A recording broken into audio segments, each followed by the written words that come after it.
ومولانا محمد صلى الله عليه وسلم عبده ورسوله. وقال الله تعالى مخبرا وآمرا: إن الله وملائكته يصلون على النبي يا أيها الذين آمنوا صلوا عليه وسلموا تسليما. اللهم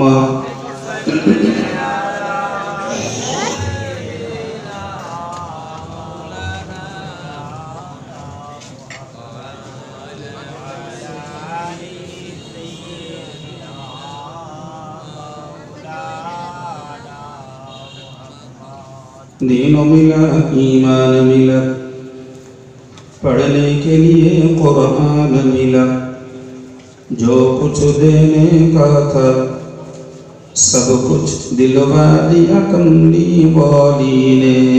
बोलो ला इलाहा इल्लल्लाह, ला इलाहा इल्लल्लाह, ला इलाहा इल्लल्लाह मुहम्मदुर रसूलुल्लाह।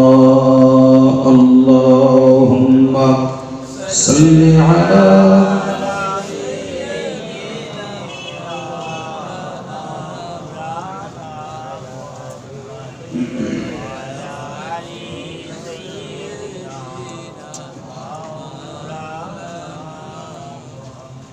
तौहीद का डंका आलम में बजवा दिया कमली वाली ने। पी पी के पियाले कौसर के लौटेंगे मसाजी भर भर के। इन्ना आतैना कल कौसर फरमा दिया कमली वाले को। बोलो ला इलाहा इल्लल्लाह, ला इलाहा इल्लल्लाह, ला इलाहा इल्लल्लाह मुहम्मदुर रसूलुल्लाह। अल्लाहुम्मा सल्लि अला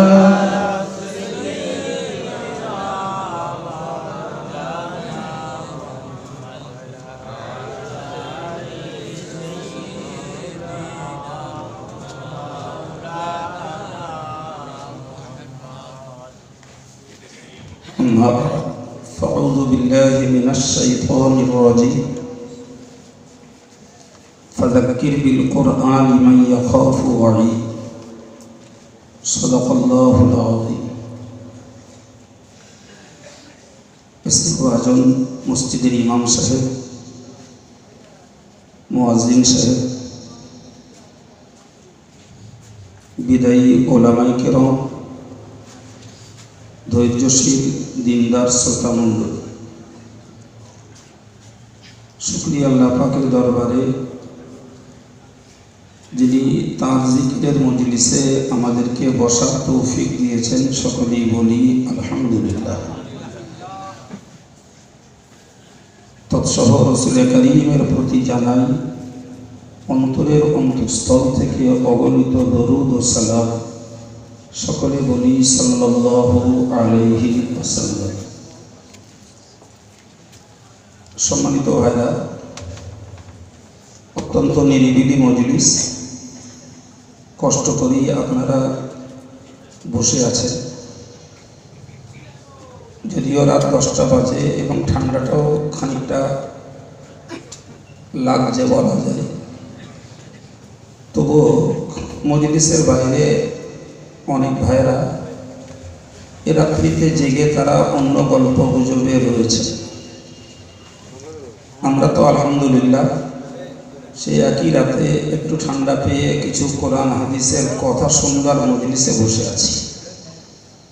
ফলে আমাদেরটা বলা যায় তুলনামূলক অন্যভাবে রাত কাটানোর এবং ঠান্ডা ভোগের তুলনায় ভালো, ঠিক না ভুল? কারণ আমরা কিছু কোরআনের জ্ঞান পাচ্ছি, কিছু সওয়াব পাবো ইনশাআল্লাহ। আমাদের মুদ্দাদের জন্য সওয়াবের আসানি করতে পারব। ফলে আমি যারা বসে আছেন কষ্টের পরেও আমরা একটি লাভজনক জায়গায় বসে আছি। সঙ্গে আমি একবার আহ্বান করছি যারা মজলিসটার বাইরে আছেন, সেই রকম রাত জাগছেন বা ঠান্ডা ভোগ করছেন, একটুখানি মজলিসে আসুন, কিছুক্ষণ কিছু কথা আমরা আলোচনা করি, তারপর আমরা বিদায় নেব ইনশাআল্লাহ। ইত্যাগ্রে বক্তাদের কাছ থেকে কি অজনসিয়র শুনছিলেন আপনারা জানেন, আর আমাকে দিয়ে আল্লাহ কি বলাবেন তিনি জানেন। তবে আমি কোরআন শরীফের ছোট্ট একটু অংশ আপনাদের কাছে পড়েছি। মহান আল্লাহ ওই আয়াত পাকে ব্যক্ত করেছে, ফাযাক্কির বিল কোরআন, নবী তুমি কোরআন দ্বারা উপদেশ দাও। কাদেরকে? মান ইয়াখাফু ওয়াঈদ, যারা আমার দেখানো শোনানো আযাবগুলোকে ভয় করে। আমি যে কোরআনের মাধ্যমে যে আযাবগুলোর কথা ব্যক্ত করেছি এবং তুমি তোমার মুখনিসৃত বাণী দ্বারা যে আযাবগুলোর কথা ব্যক্ত করেছ, এই আযাবের কথাগুলোকে শুনে বুঝে যারা ভয় করে ওই মানুষগুলোকে কোরআন দ্বারা উপদেশ দাও, তাহলে এই উপদেশ তাদের কাছে গ্রহণযোগ্য এবং কার্যকর হবে। সুবহানাল্লাহ। ভাই, ওয়াজ শোনা এক জিনিস, ওয়াজ বোঝা এক জিনিস। বিভিন্ন বিষয়ের ভিতর থেকে কিছু কথা একটা সময় ধরে শোনা এক বিষয়, আর সরাসরি কোরআন থেকে কিছু কথা শোনা আর এক বিষয়। কোরআন বিভিন্ন প্রক্রিয়াতে মানুষকে হেদায়েতের বাণী শুনিয়েছে। তো আমি খুব জানা চেনা একটা বিষয়ের উপরে ছোট্ট দুটি কথা আপনাদেরকে বলছি, একটু মনে রাখুন। মহান আল্লাহ কোরআন শরীফের সূরা ওয়াকিয়ার 2য় রুকুতে জানিয়েছেন, নাহনু খলাকনাকুম ফালাউলা তুসাদ্দিকুন, আমি আল্লাহ তোমাদেরকে সৃষ্টি করেছি, কেন তোমরা এই কথাটাকে বিশ্বাস করো না? কোরআনের বক্তব্য। আবার বলছি, আল্লাহ বললেন নাহনু খলাকনাকুম ফালাউলা তুসাদ্দিকুন, আমি তোমাদেরকে সৃষ্টি করেছি, কেন তোমরা বিশ্বাস করো না?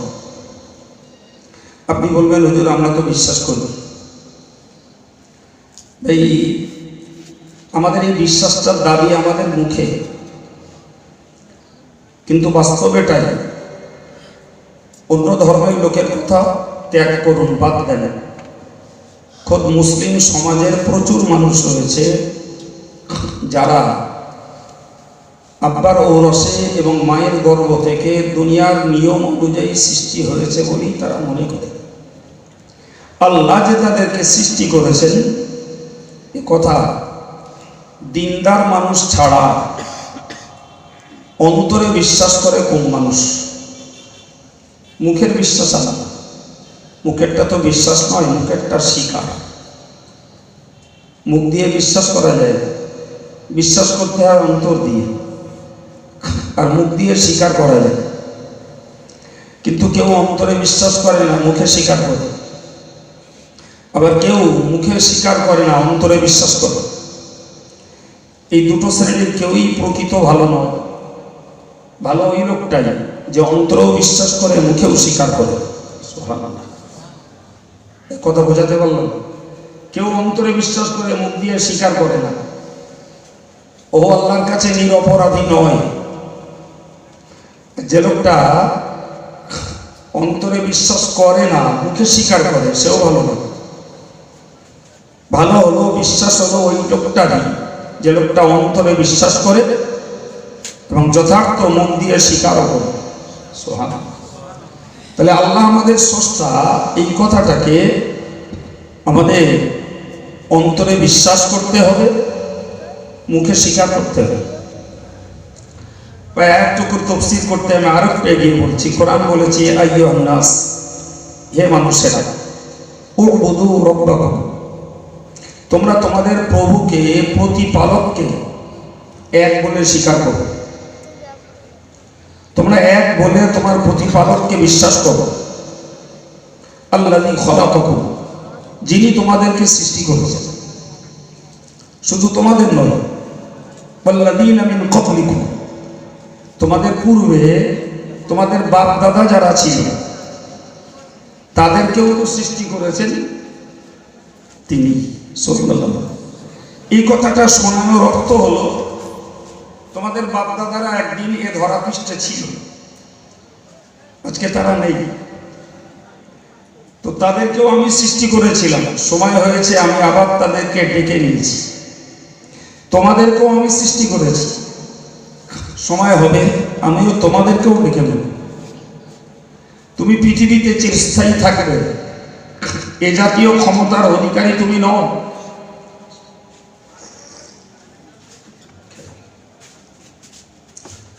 এ জাতীয় ক্ষমতার অধিকারী তুমি নও। তো এই যে তোমাদের বাপদাদাদেরকে সৃষ্টি করে সময় হয়েছে আমি তাদেরকে ডেকে নিয়েছি, ওই কথাটাকে স্মরণ করে তোমরা লাআল্লাকুম তাত্তাকুন, আমি আল্লাহ এই জন্য ওটাকে স্মরণ করালাম যাতে তোমরা সংযত হও। তোমাদের চলা বলা, ওঠা বসা, জীবনযাত্রা, কাজ কথা, এগুলো যাতে সংযত করতে পারো, তারই জন্য তোমাদের বাপ দাদাদের কথাটাকেও তোমাদের স্মরণ করিয়ে দিলাম। সুবহানাল্লাহ। ভাই, এগুলি আল্লাহ পাকের পক্ষ থেকে মানুষকে হেদায়েত করার পদ্ধতি, এগুলো হেদায়েত করার বায়ান। আল্লাহ এ বায়ান দিয়ে মানুষকে হেদায়েতের পথ দেখাচ্ছে।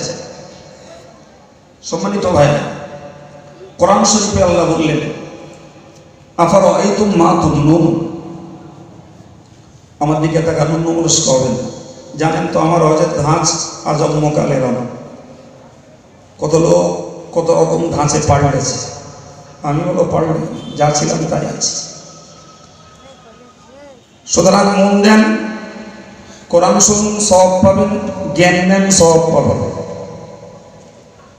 আল্লাহ বললেন আফারাআইতুম মা তুমনুন, তোমাদের বীর্যগুলো কিভাবে তৈরি হয় কোনোদিন ভেবে চিন্তে দেখেছ? কি করে তৈরি হয় কোনোদিন ভাবনি, চিন্তাও করো। সম্মানিত ভাই, আমরা খাই, যার একটা অংশ পেশাব হয়ে গেল, পায়খানা হয়ে গেল, আর একটা অংশ দেহে রক্ত তৈরি। কোরআনের তাফসীরে যেটা দিয়ে রক্ত হয় সেই রক্ত থেকেই তৈরি হয় তোমাদের দেহের বীর্য। এবারও তোমরা তৈরি করো না। আনতুম তাখলুকুনাহু আম নাহনুল খালিকুন, এই বীর্যকে কি তোমরা সৃষ্টি করো না আমি আল্লাহ সৃষ্টি করব? মুফাসসিররা লিখেছেন এই আয়াত পাকের মর্ম হলো বীর্য তোমাদের দেহে এমনি এমনি তৈরি হয় না, বরং আমি আল্লাহ আমার জমিনের উৎপন্ন খাদ্যদ্রব্যের ভিতর দিয়ে তোমার দেহে বীর্য তৈরি করি আমি। যে বীর্য হলো মানব সৃষ্টির মূল উপাদান, একটু জোরে বলেন সুবহানাল্লাহ। মানব সৃষ্টির মূল উপাদানটাই হলো বীর্য। অন্য আয়াত পাকে আল্লাহ বলেছেন ইয়াখরুজু মিনাস সুলবি ওয়াত তারাইব, মহান আল্লাহ বললেন পুরুষের বীর্য থাকে তার শির দাঁড়ায়, মেয়েদের বীর্য থাকে তার বুকের মাঝে। এই বীর্য সেখান থেকেই স্খলিত হয়। পুরুষের বীর্য স্খলিত হয়ে মায়ের গর্ভে ঠাঁই পায়, মায়ের বীর্য স্খলিত হয়ে মায়ের জরায়ুতেই ঠাঁই পায়।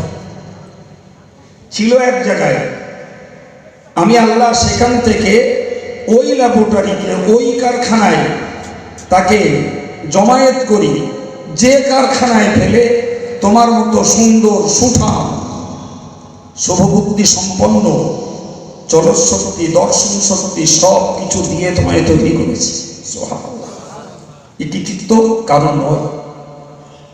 অন্য আয়াত পাকে মহান আল্লাহ বলেন, হালা তাআলাল ইনসান হিলুম মিনাদ দাহর। ওগো মানুষ, তোমরা কি কোনোদিন ভেবেছো তোমাদের উপর থেকে এমন একটা সময় চলে গেছে? হিলুম মিনাদ দাহর, যুগের একটা সময় চলে গেছে তোমাদের উপর থেকে। লাম ইয়াকুন শাইয়্যান মাযকুরা, যে সময়ে তোমরা উল্লেখযোগ্য কিছু ছিলে না, কিছু ছিলে না।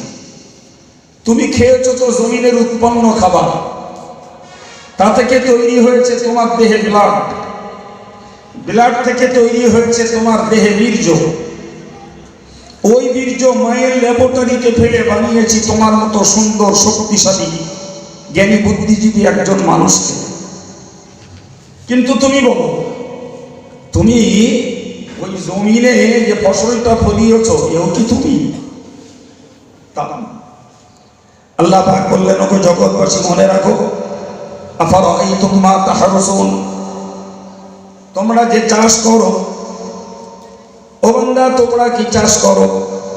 তোমাদের কাজ তো হলো দানা বোনা, নাই বীজ পোতা, এছাড়া কি? আমরা দানা বুনি আর বীজ পুঁতি, এ পর্যন্ত কৃতিত্ব আমাদের।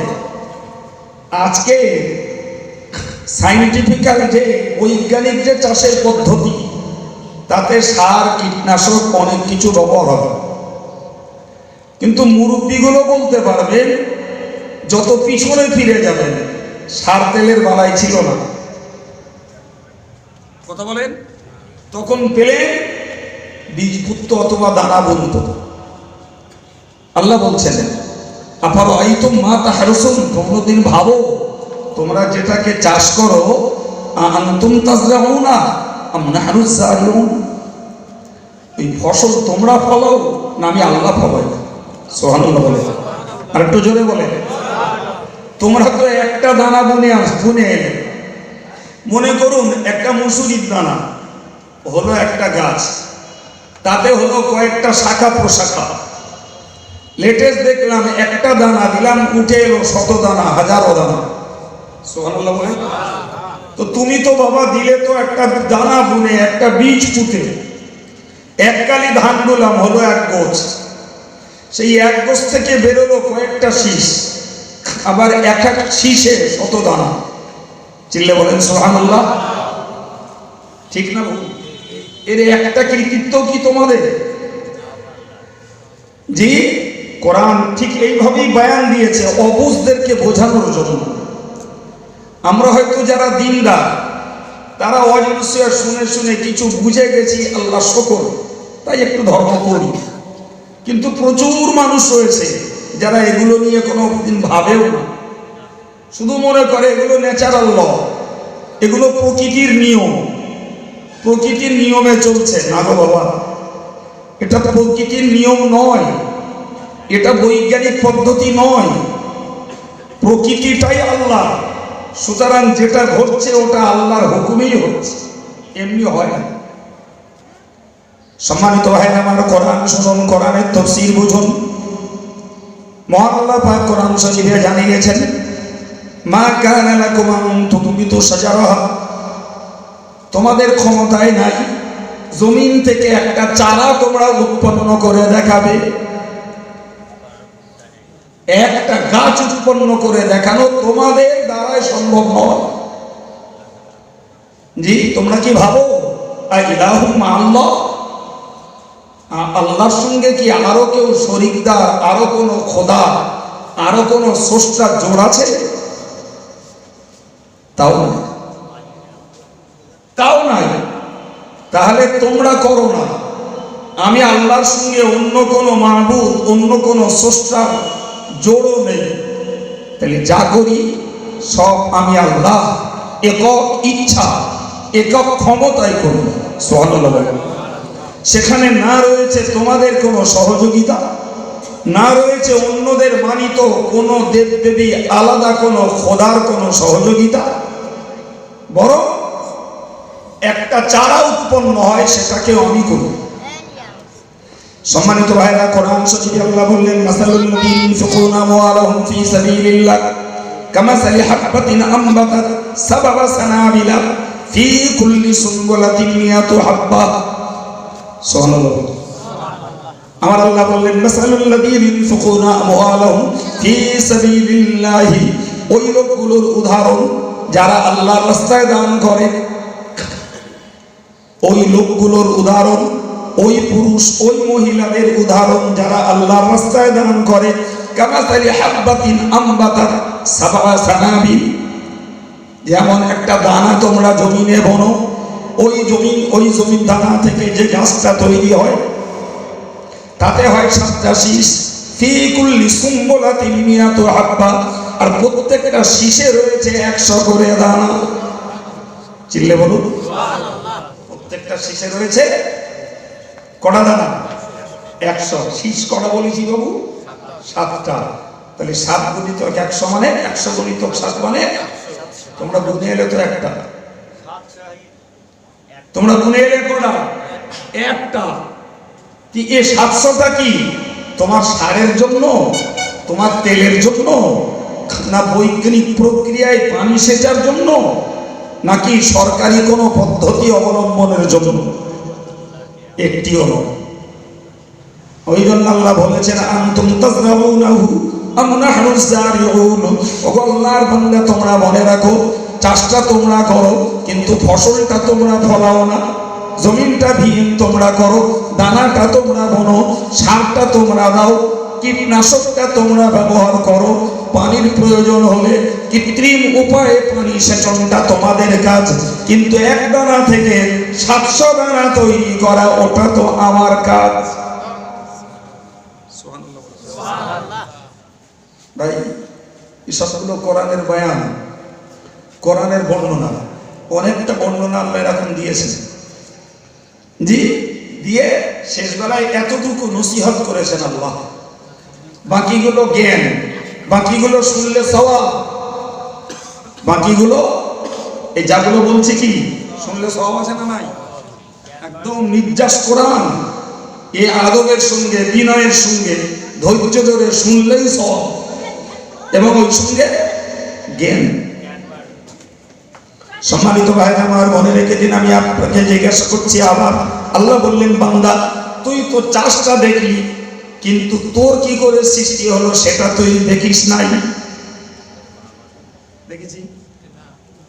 আমার সৃষ্টি আমি দেখি, আপনি আপনার সৃষ্টির রহস্য, প্রক্রিয়া, পদ্ধতি দেখেননি, কিন্তু নিজেরা যেহেতু চাষ করি, চাষ প্রক্রিয়াটা আমরা দেখি। যে আমিও চাষির ছেলে, ওই রকমটা ক্ষেতটা বিয়ে করলাম, দানা বুনে দিলাম, কি বীজ পুঁতে দিলাম, চারা হলো, ঘাস মারলাম, তাতে তেল দিলাম, সার দিলাম, পানি দিলাম, আমাদের ডিউটি শেষ। কিন্তু আমি যে একটা দিয়েছি কটা আসবে ওটা আমি জানি। আপনি জানেন 1 ফোঁটা বীজে 22,000 ডিম্বকোষ থাকে। জি, আমি নিজে পড়ে বলছি, 1 ফোঁটা বীজে 22,000 সন্তান তৈরির উপাদান থাকে। সুবহানাল্লাহ বলেন, আর একটু জোরে বলেন সুবহানাল্লাহ। কটা সন্তানের উপাদান থাকে বাবা? 22,000। আল্লাহ 21,999টা মেরে দিয়ে একটা সন্তান একটা ইস্যুতে দেন। সুবহানাল্লাহ বলেন।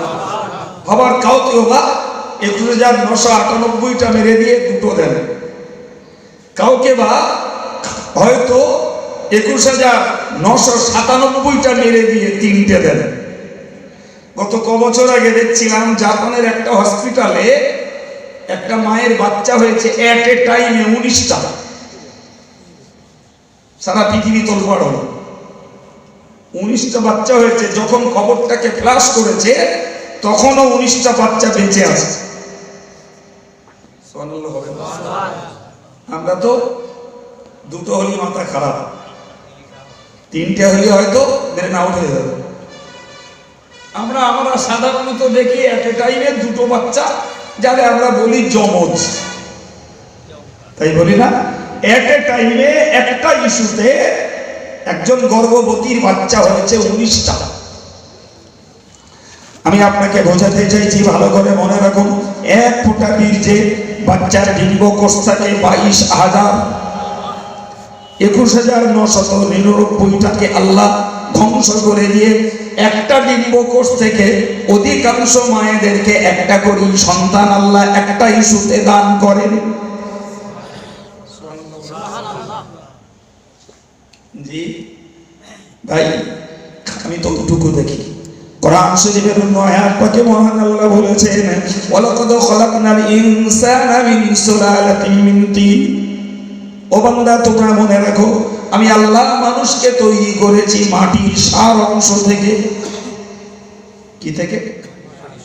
এই মাটি থেকে তৈরি করার মর্ম হলো এটাই, মূলত আল্লাহ মানব জাতির আদি পিতা আদমকে বানিয়েছেন মাটি দ্বারা, আর আমরা আদমের সন্তান হিসাবে আমরাও মাটি দ্বারা তৈরি বলেই সবাই বিশ্বাস করি। যেহেতু আমাদের মূল পিতা কিসের তৈরি? মাটি। যে মূল পিতা মাটির তৈরি, তার আওলাদ হিসাবে আমরাও মাটির তৈরি, এটাই সাধারণভাবে পৃথিবীতে প্রচারিত। আল্লাহ বললেন, বান্দা, তোর এই দেহের উপাদানকে আমি বানিয়েছি মাটির সার অংশ থেকে।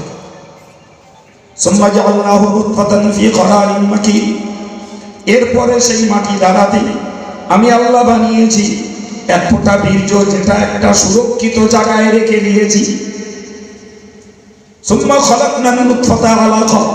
এরপরে ওই বীর্যটাকে আমি বানিয়েছি একটা জমাট রক্ত। আবার বললেন আল্লাহ,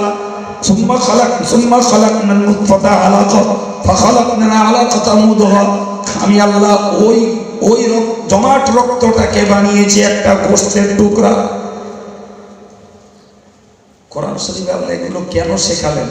আল্লাহর বৈজ্ঞানিক নিপুণতা, আল্লাহর বৈজ্ঞানিক কারিগরি, আমাদের সৃষ্টির রহস্য, গোপন ডেরায়, গোপন কারখানায় আমরা কিভাবে সৃষ্টি হয়েছি, কোরআন শরীফে এই কথাগুলো আল্লাহ তুলে দিয়েছেন। কেন? অবুঝ যারা, নির্বোধ যারা, আল্লাহ ভোলা যারা, নাস্তিক যারা, আল্লাহর ইবাদতে আমলে যাদের মনোযোগ নেই, ওই ব্রেনগুলোকে ওয়াশ করার জন্য। একটু ভাব, তুই মার গর্ভে কি করে হলি? যে আমি মাটির উপাদান থেকে তোকে বানিয়েছি বীর্য, ওই বীর্য থেকে রক্ত, রক্ত থেকে বানিয়েছি গোশত,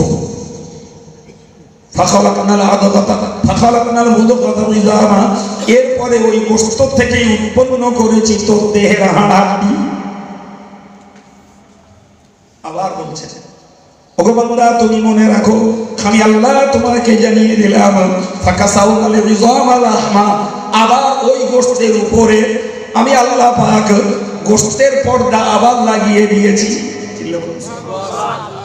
একবার গোশত ছিল, ওর থেকে হাড় তৈরি করেছি, ফের এই হাড়ের গায়ে গোশতের প্লাস্টার ধরিয়েছি।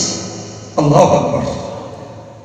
যে এর উপরে আবার গোশতের প্লাস্টার, আর ওই গোশতকে সুরক্ষিত করার জন্য তার উপরে দিয়েছি চামড়ার পর্দা। চিল্লে বলে ভাই, আল্লাহ সব করে দিলেন। ধরে নেন এই উপরের চামড়ার পর্দাটা আল্লাহ আমাদের দিলেন না। ঠিক করে বলুন দিন, বউ বাচ্চা বাপ মা কেউ কারোর দিকে ফিরে তাকাতে পারত? সুবহানাল্লাহ।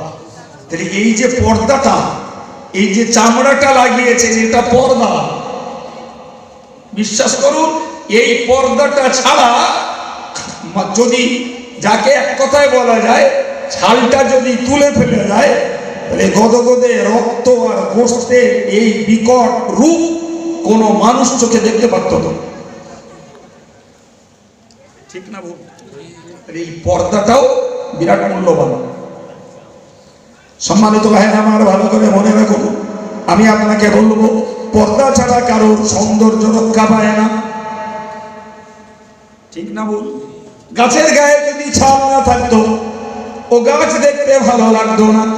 নারীর দেহে যদি পর্দা না থাকে, ও নারীও কখনো শোভনীয় নয়, ও নারী কখনো রীতিমতো মনে রাখুন সৌন্দর্য মণ্ডিতা হতে পারে না। মানুষের গায়ে যদি চামড়ার পর্দা না থাকতো, গাছের গায়ে যদি ছাল না থাকতো, নারী যদি পর্দা আবৃতা না হয়, নিশ্চিত মনে রেখে দিন চামড়া ছাড়া মানুষটা যেমন দেখতে ভালো নয়, ছাল ছাড়া গাছটা যেমন দেখতে ভালো নয়, ঠিক তদ্রূপ মনে রেখে দেওয়া দরকার পর্দা ছাড়া কোনো নারীর সৌন্দর্য কখনো ভালো হতে পারে না। ঠিক না ভুল? জি, আল্লাহ বললেন ফাকাসাউনাল ইযামা লাহমা সুম্মা আনশানাহু খালকান আখার। আল্লাহু আকবার বলেন।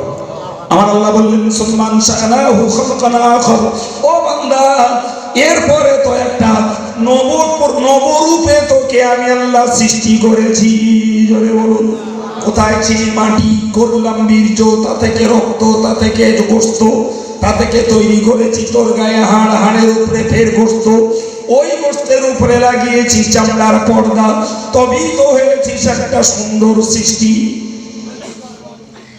আরে কোন লজ্জায়, কোন বিবেকে আমি আল্লাহকে ভুলে যাও? কোন লজ্জায় নাস্তিক্য মনোভাব নিয়ে চলো? কোন লজ্জায় নিজের কৃতিত্ব, নিজের কেরামতি জাহির করো? তুমি বান্দা একবারও কি ভাবলে না যে আমি আল্লাহ তোমাকে কোন প্রক্রিয়াতে তৈরি করেছি? আমার আল্লাহ বললেন ফাতাবারাকাল্লাহু আহসানুল খালিকিন।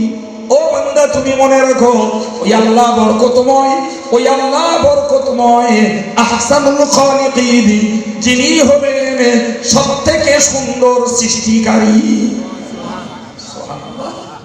সর্বাপেক্ষা উত্তম সৃষ্টিকারী, উত্তম কারিগর এবং নিখুঁত নিপুণ শিল্পী কে? আল্লাহ। চিল্লে বলুন আল্লাহ। অন্য আয়াতটাকে মহান আল্লাহ পাক জানিয়েছেন খালাকনাকুম সুম্মা সাব্বারনাকুম। ওগো বান্দা, তোমাদেরকে শুধু সৃষ্টি করি নাই, বরং তোমাদেরকে একটা সুন্দর গঠন দিয়েছি। সুবহানাল্লাহ। জি, অন্য আয়াতটাকে বলেছেন আল্লাযী খালাকাকা ফাসাওয়াকা ফাআদালাক ফি আইয়ি সূরাতিন মা শাআ রাক্কাবাক। আল্লাযী খালাকাকা, ওগো বান্দা, যে আল্লাহ তোমাকে সৃষ্টি করেছেন, যে আল্লাহ তোমাকে সৃষ্টি করেছেন এবং তোমার গঠনটাকে সুন্দর করেছেন, গঠনটাকে তিনি ন্যায়সঙ্গত করেছেন এবং ফি আইয়ি সূরাতিন মা শাআ রাক্কাবাক, যে আকৃতিতেই তিনি ইচ্ছা করেছেন সেই আকৃতিতেই তোমার হাড় হাড্ডিগুলো জোড় করেছেন। কোথায় হাত দিতে হবে, কোথায় পা দিতে হবে, কোথায় কান দিতে হবে, কোথায় নাক দিতে হবে, কোথায় তোমার জিহ্বা, কোথায় তোমার গাল, কোথায় কোনটাকে সেট আপ করতে হবে, আমি আল্লাহর থেকেও সুন্দর সৃষ্টিকারী আর কেউ নেই। এসব বক্তব্য কার? আল্লাহ, আমাদের জন্য আল্লাহ বলেছে। সুতরাং বান্দা, তুমি চাষের প্রক্রিয়াটা নিজে দেখছো, কিন্তু তোমার নিজস্ব সৃষ্টির প্রক্রিয়াটা তুমি কিন্তু দেখো না। দেখেছি বাবা আমরা। এই জন্য আল্লাহ কোরআনে তার বয়ান তুলে দিয়েছেন আমাদের ভাবার জন্য, আমাদের একটু চিন্তা করার জন্য, আমাদের নিজেদের অস্তিত্বের ইতিহাসটাকে বোঝানোর জন্য। বান্দা, তুমি যদি তোমার অস্তিত্বের ইতিহাস, তোমার তৈরির পদ্ধতি তুমি যদি জানো, তাহলে তুমি কোনোদিন আল্লাহ পাকের নিয়ামতকে ভুলে যেতে পারো না। আল্লাহ তোমার জন্য কি করেছেন এটাকে কখনো তুমি অস্বীকার করতে পারো না। ওই আল্লাহ তোমাকে কিছু করতে বলছেন, ওটাকে তুমি কখনো অগ্রাহ্য, অনীহা, অন্যথা করতে পারো না। পারতে না যদি তুমি এগুলো ভাবতে। এগুলো যদি তোমার মাথায় আসতো, তুমি কখনো আল্লাহর হুকুম নামাজটাকে নষ্ট করতে না। তুমি কখনো তোমার আল্লাহর দেওয়া জবানটা দিয়ে গালিগুলোজ, সমালোচনা, গীবত গিল্লা করতে না। তুমি কখনো আল্লাহর দেওয়া কানটা দিয়ে তুমি গানটা, গালিগুলোজটা শুনতে যেতে না। তুমি আল্লাহর দেওয়া চোখটা দিয়ে আল্লাহ পাকের সৃষ্টির এই অপরূপ দৃশ্য দেখে তুমি আল্লাহর গুণ গাইতে, আল্লাহর প্রশংসা করতে। কিন্তু তোমার মুখে প্রশংসা নেই, শুধু রয়েছে আল্লাহর সৃষ্টির উপভোগ। শুধু ভোগ করছো, আল্লাহর গুণ গাও না। কিন্তু জানো বান্দা, লা ইন শাকারতুম লা আযীদান্নাকুম, আমি আল্লাহ তোমাদেরকে জানিয়ে দিলাম, যদি আমার নিয়ামত ভোগ করে তোমরা যদি কৃতজ্ঞতা প্রকাশ করতে, আমার নিয়ামত ভোগ করে তোমরা যদি আমার গুণ গাইতে, আমি আল্লাহ তোমাদেরকে এই প্রতিশ্রুতি দিচ্ছি, লা আযীদান্নাকুম, তোমাদের জন্য আমার নিয়ামতকে আমি আল্লাহ বাড়িয়ে দিতাম। সুবহানাল্লাহ। জি, তোমাদের জন্য আমার নিয়ামতকে বাড়িয়ে দিতাম। আপনি বলবেন হুজুর এ তো কোরআনের কথা, কিন্তু বাস্তব দেখছি তো উল্টো। হ্যাঁ ভাই, আমিও আপনার সঙ্গে একমত।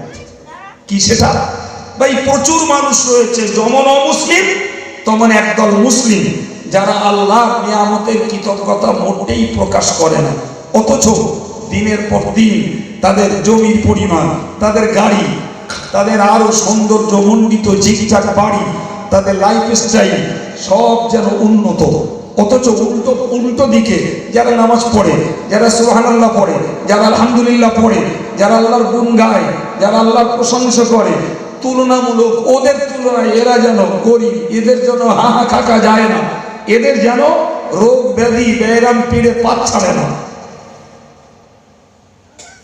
ঘুমিয়ে আসেন আপনারা? জেগে আসেন? হ্যাঁ, এই যে কথাটা বললাম এর পক্ষে কোনো সমর্থন নেই কেন? আপনাদের ঠিক বলেছি না ভুল? হ্যাঁ, তাহলে যারা গুণ গায় না তাদেরকেই দেখছি বেশি বেশি পাচ্ছে সুখ, শান্তি, স্বস্তি, তাদের লাইফ স্টাইল, তাদের অ্যাসেট। ভাই ওই দিনদার আল্লাহওয়ালা নামাজি মুসল্লি যারা আল্লাহ পাকে শুকরিয়া আদায় করে, এদের তুলনায় ওদের বেশি। ঠিক না ভুল? অথচ কোরআনের বক্তব্য, যারা শুকরিয়া আদায় করবে আল্লাহ তাদের বেশি যাবে। আর আমরা দিব্য চোখে দেখতে পাচ্ছি তাদের কাছে আল্লাহ শুকরিয়া আদায়ের কিচ্ছু নেই, একদম বাস্তব কিচ্ছু, অথচ পাচ্ছে তারা বেশি।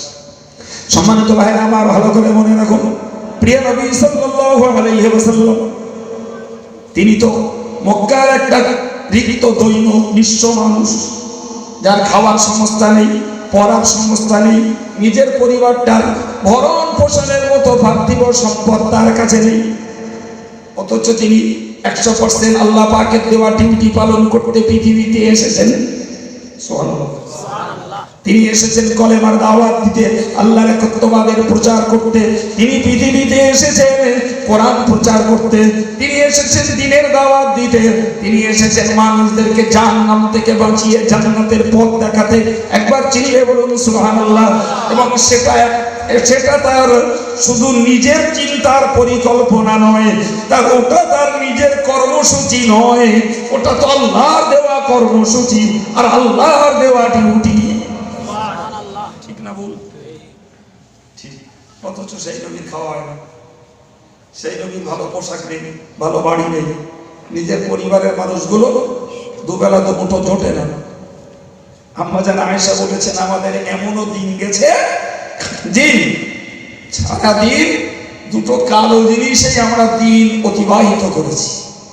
একটা কালো জিনিস হলো খেজুর, আর একটা পানি, আর কিছুই না। হাদিস পাকে এসেছে, মা শাবিআ আলু মুহাম্মাদিন, রাসূলুল্লাহর পরিবার তৃপ্ত হননি, খেয়ে তৃপ্তি পাননি, পেট ভরেনি, পরপর দুদিন, আজ খাওয়া হচ্ছে তা কাল নয়, পরপর দুদিন তৃপ্তি ভরে রাসূলের পরিবার খেতে পাননি। ভাবতে পারা যায়? ছোট্ট একটা কথা বলি, মনোযোগ ঠিক আছে আপনাদের? আলহামদুলিল্লাহ। জি, হাদিস পাকে এসেছে রাসূলুল্লাহ এই জাঁতায় পেশাই করা গম, আচ্ছা জাঁতায় গম ভাঙলে এই মেশিনের মতন এরা মিহি হয় বাবা? এ 2 আধগান 3 আধগান 4 আধগান এইরকম হবে, তাই না? ওর বেশি আর সম্ভব না। শেষবেলায় হয়তো এত কটা ধুলো মতো পাওয়া যেতে পারে। রাসূল করিম সাল্লাল্লাহু আলাইহি ওয়াসাল্লাম ওই জাঁতাই পেশাই করা গমের কি বলা যায় বলুন? আমাদের ভাষাটা আমরা জানি, কিন্তু রাসূলের ভাষায় বা ওই আরবের ভাষায় কি বলে ওটা জানা নেই। আমাদের দেশে আগেকার লোকে খেত চাবড়া বলতো, জানেন? আমি খেয়েছি। চাবড়া পিঠে জি, তুই গম জানতায় ভেঙে চাবড়া করে রাসূলুল্লাহ খেয়েছে। সুবহানাল্লাহ বলো। আচ্ছা আমরা যা খাই সে তো যেহেতু মিহি আটা, সে তো পুরো টাইট হয়, আর ও তো আস্তে আস্তে সে হয় না। আর যা হয়েছে রাসূল তাই খেয়েছে। হযরত ইমাম আহমদ ইবনে হাম্বল রাহমাতুল্লাহ আলাইহি তিনি হাদিসে ওইটা পড়েছেন যে রাসূলুল্লাহ এই আধ ভাঙা তিন ভাঙা গমের চাবড়া তৈরি করে হযরত রাসূল করিম সাল্লাল্লাহু আলাইহি সাল্লাম খেয়েছে। তো ওনার মনে হয়েছে যে রাসূল যে গুণমানের গমের রুটি বা চাবড়া যাই বলি খেয়েছেন, আমি একটু খেয়ে ওই সুন্নতটা পালন করব। কার কথা বলেছি বাবা? ইমাম আহমদ ইবনে হাম্বল তার মনে নিয়ে তারা সুন্নতের 100% অনুসারী।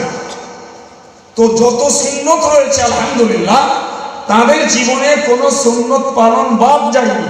সুবহানাল্লাহ বলে। কিন্তু এই সুন্নতটা পালনে তার ঘাটতি ছিল। তিনি একদিন ওই রকম দু ভাঙা তিন ভাঙা গম ওই রকম পানি দিয়ে গুলে গরম করে খেয়েছেন। কিসের জন্য বলেছি জোরে বলুন?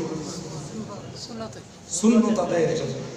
আল্লাহ, খাওয়ার পরে ইমাম আহমদ ইবনে হাম্বলের ব্যাপক পেট লাগছে, ভীষণ। তো পেট যখন নামছে তখন কি বলছে জানেন? নিজেকে লক্ষ্য করে নিজে বলছে, এই আহমদ, নবীর সঙ্গে পাল্লা দিতে যাবি? নিজেকে বলছে, এ নবীর সঙ্গে পাল্লা দিতে যাবি? নবীর সঙ্গে পাল্লা দিতে যাবি?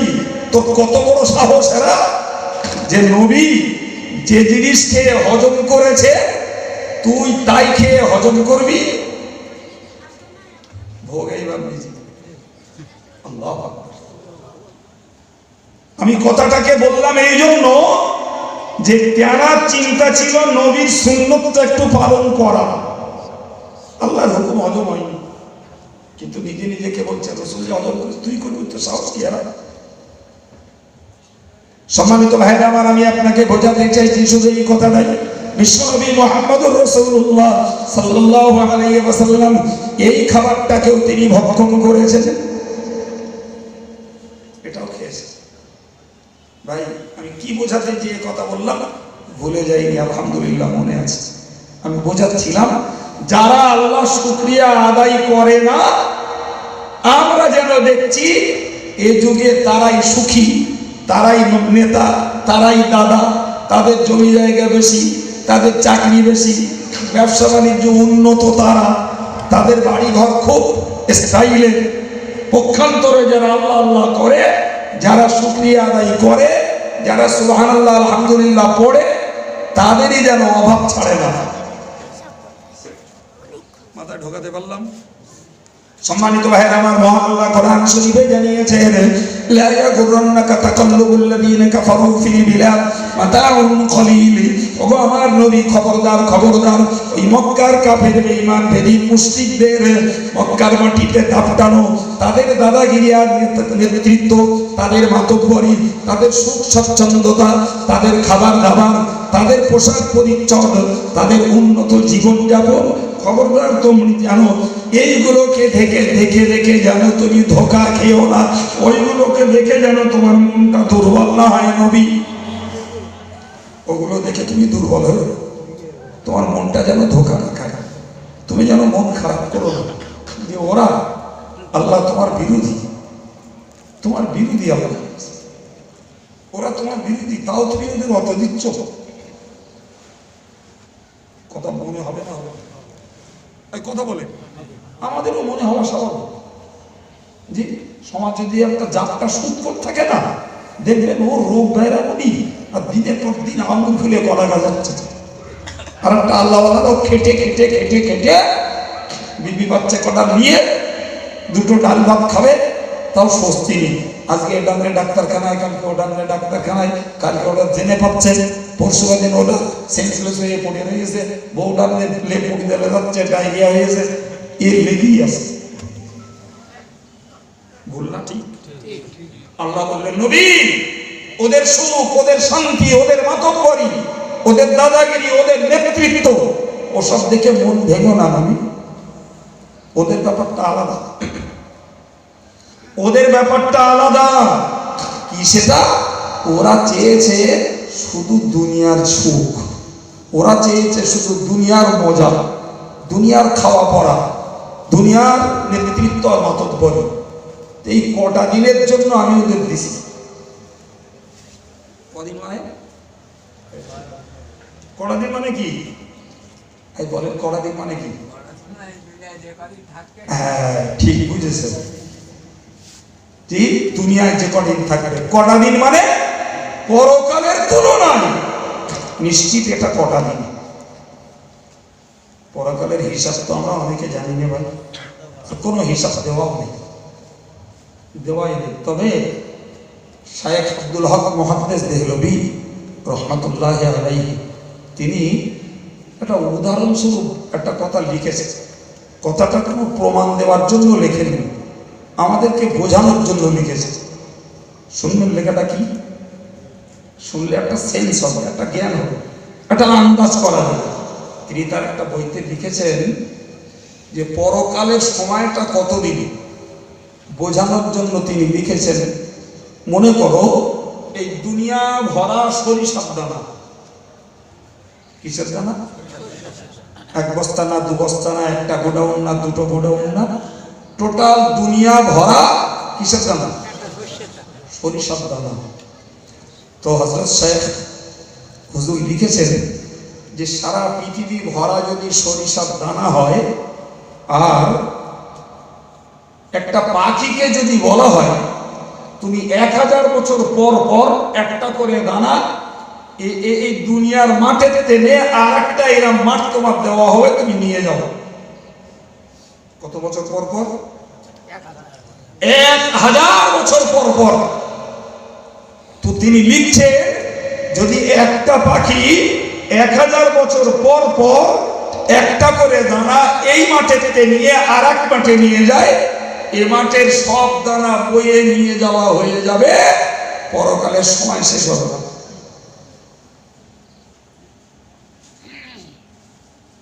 একটু একটু দিলে ভেবে দেখেছেন?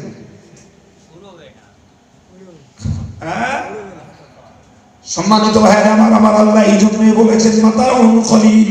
ওগো আমার নবী, তুমি মনে রাখো ওই কাফেররা যেটা ভোগ করছে, অর্থবিত্ত, গাড়ি বাড়ি, মান সম্মান, এগুলো অল্প উপভোগের সম্পদ, সামান্য উপভোগের সম্পদ, মাত্র কটা দিন। সুম্মা মাওয়াহুম জাহান্নাম। ও নবী, এরপরে ওদের ঠিকানা রয়েছে চির জাহান্নাম। সুতরাং ওদের সুখ দেখে, ওদের আনন্দ দেখে, ওদের মজা দেখে তুমি খবরদার ভেঙে পড়ো না, মন যেন তোমার খারাপ না হয়। তুমি আল্লাহর ইবাদত করো, তুমি জিকির করো, তাসবিহ পড়ো, আল্লাহর নিয়ামত যেটা ভোগ করছো ওটার বিনিময়ে তুমি শুকরিয়া আদায় করো, কৃতজ্ঞতা প্রকাশ করো। নবী, তুমি মনে রাখো আমি আমি বলে দিলাম তোমায়, তুমি করবে, তোমার উম্মতেরা করবে। এদের এই 60 বছরের পৃথিবীতে আমি নিয়ামত শুধু যা দিয়েছি এতেই বাড়িয়ে দেবো না, বরং তাদের জান্নাতের নিয়ামত আমি আল্লাহ বাড়িয়ে দেব। কারণ তারা তো বিশ্বাস করেছে যে এই কাজগুলো করলে জান্নাত দেব আমি আল্লাহ। সম্মানিত ভাইরা, এই জন্য কোরআন শরীফের আয়াত পাকে বলা আছে লিল্লাযিনা আহসানুল হুসনা ওয়া জিয়াদা। আমার আল্লাহ বলেন যারা ভালো কাজ করেছে, যারা নেকির কাজ করেছে, আমি আল্লাহ এদেরকে দেব প্রথমত জান্নাত, পরে দেব জান্নাতের অতিরিক্ত আরেকটা। কি দেবেন? মুফাসসিররা বললেন সেইটা দেবেন আল্লাহ পাকের দর্শন। সুবহানাল্লাহ, আল্লাহ তার দর্শন জান্নাতি বান্দাদেরকে দেবেন।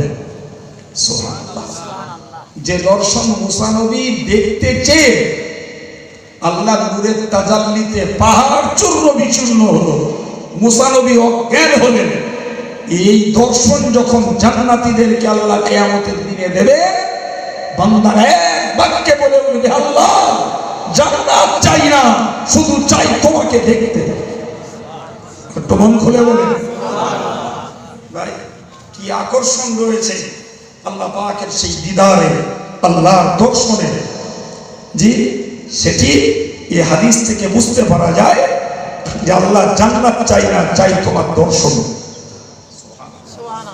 সম্মানিত ভাইরা, আমি কোন কথা বলতে বলতে এই জায়গাটায় এসেছি, আমি আপনাকে বোঝাচ্ছিলাম যে বান্দা, তোমরা যদি আমার নিয়ামত, তোমার সৃষ্টির নিয়ামত, তোমার চোখ, কান, নাক, মুখ, হাত, পা, এই অঙ্গগুলোর সচলতা, এগুলো কার্যকর, কালা নাও, অন্ধ নাও, বোবা নাও, খোঁড়া নাও, নুরো নাও, মস্তিষ্ক বিকৃত পাগল নাও, এই যে সচল অঙ্গগুলো দিয়েছি, এর জন্য কৃতজ্ঞতা প্রকাশ করো। তোমার জমিনে ফসল দিয়েছি, ওর জন্য কৃতজ্ঞতা প্রকাশ করো।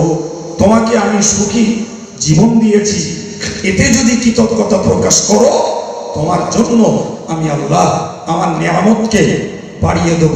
এই বাড়িয়ে দেওয়ার অর্থ হলো যে তোমাকে দুনিয়ায় প্রয়োজন মিটিয়ে দেব, জান্নাতে তোমার জন্য বার্তা নিয়ামত দেব।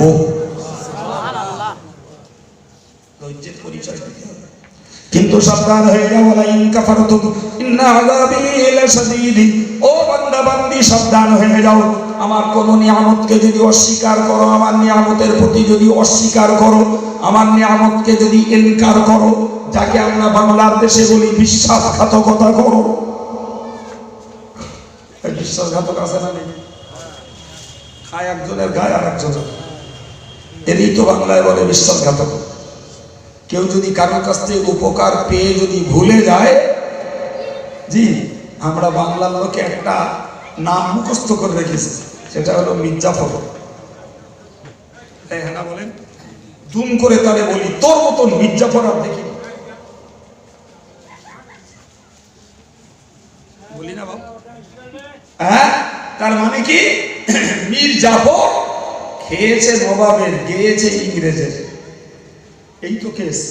শত কথার এক কথা হলো, নবাবের উপসত্ব ভোগ করেছে আর গোপনে গোপনে ইংরেজের দালালি বেড়েছে, তাই বাংলাতে তার নামটাই হয়ে গেছে বিশ্বাসঘাতকতার নাম। ফলে যে কেউ যদি কারণ উপকার পেয়ে অস্বীকার করে, তো গুম করে তাহলে লোকে বলে, তোর মতন বিশ্বাসঘাতক তো দেখিনি, তোর মতন মির্জাফর তো দেখিনি। বলে না, বলে না।